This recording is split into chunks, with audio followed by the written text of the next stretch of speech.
Hey, welcome back to my channel. My name is Carter. I love talking about movies, horror movies, comic books, and superheroes.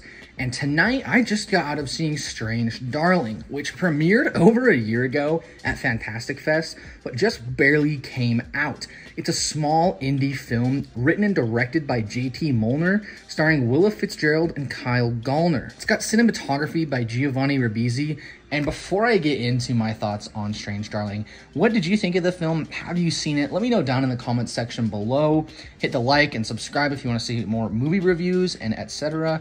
And without further ado, let me get into my review of Strange Darling. One of the biggest positives that I have about this film is one of the first things it tells you is it's filmed in 35mm film. And you can tell right away that it just looks so genuine. You can see the film grain. Sometimes there's cigarette burns or film burns on the reel, and it just looks phenomenal. You can just see the grain. It feels a lot more dirty, a lot more grungy because of that aesthetic choice, and I feel like it just really works here. It just makes everything feel so much more, like I said, dirty and a lot more realistic, and it just adds those moments of violence or tension into the film. Feel like you're just really watching something unfold in real life. The lighting and shot choice is good as well. You can tell that it's an indie film because when they go outside, then maybe some shots look a little washed out, or they didn't have enough like fill lights or negative fill flags to put up around the subject or around the actors. And so it just feels very low budget, but in a very good way. They utilize the budget that they had to the best of their potential. The makeup looks fantastic here. It's doused in neon lights in occasion, and the settings that it does take place in just look very rustic, very lived in. Now, before I go any further, I would highly recommend seeing this movie before you watch the rest of the review. I won't spoil anything, but on occasion, there may be just a few things in here that you can figure out where the plot goes, or you can kind of deduce some things just because of general words that I may say. The film is told out of order and out of sequence, and so from that, you can pick up on some things that happened earlier in the film, but chronologically happen later in time. That sounds very confusing, but when you see the movie, it'll make more sense. You can pick up on those things, you can kind of piece things together, you can get certain events recontextualized in the future when you see how they play out in the past, or you get little hints. And I thought that that was one of the things that made Strange Darling stand out from the rest of the serial killer or thriller movies in this genre. And the performances by Kyle Gallner and Willa Fitzgerald are fantastic. I don't believe I've seen Willa Fitzgerald in anything before, but Kyle Gallner is so good in almost everything he does. Even in films like The Passenger, which I don't love, he's easily the best part about it. And so in this film, I was very excited to see his performance and what he would bring to the table, and I was not disappointed. He is very great in this film, and so is Willa Fitzgerald. Both of them play very layered, very complicated characters, and honestly, that's all I will say about the characters and about the story. I also really enjoyed the editing. There's some quick cut editing here. I also think that when it chooses to cut or break into different sequences in time or different chapters, it's really well done and very mindful of where it breaks and when. Again, it can recontextualize events because of when and where it breaks up that time period, or when it jumps forward, when it jumps back.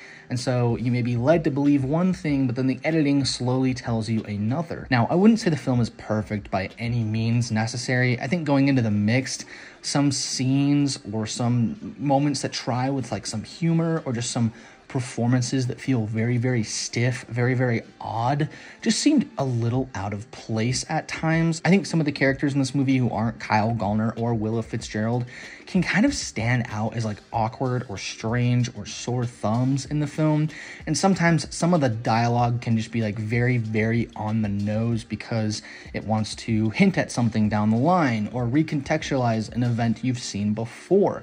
And so while I really loved the aspect of jumping around in time, telling the story out of sequence, I don't think it was as smooth as it was hoping it was or as it thought it was. It's a very interesting prospect, a very interesting idea, and I'm not trying to suggest or say I could do any better myself. I very much respect someone who can do it and craft a movie on this level.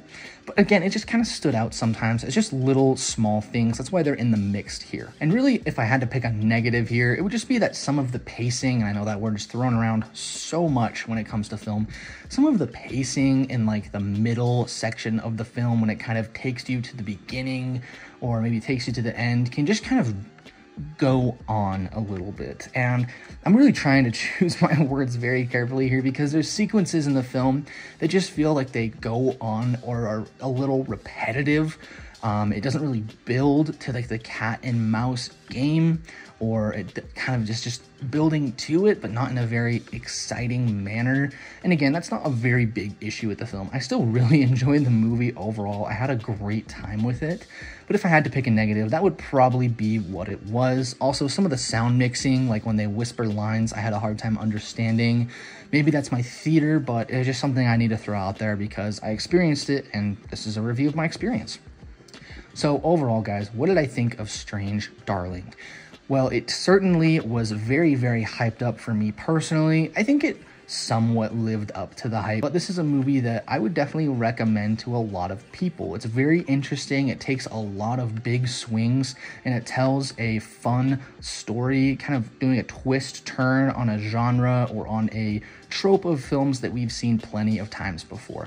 So Strange Darling, I'm going to give a 7.5 out of 10. Something that I've begun to love doing is just supporting smaller films, whether that's small thrillers, small horrors, small dramas that come to theaters. You get more of different little indie films that come and go here and there, and sometimes the little surprises in the year can be some of my favorite films of the entire year. Like Late Night with the Devil was not really on my radar until about February, and right now that's like in my top 3 for the year. I just loved that movie. So again, tell me what you thought about Strange Darling in the comment section below. Like, comment, and subscribe for more movie reviews. And as always, have a great rest of your day.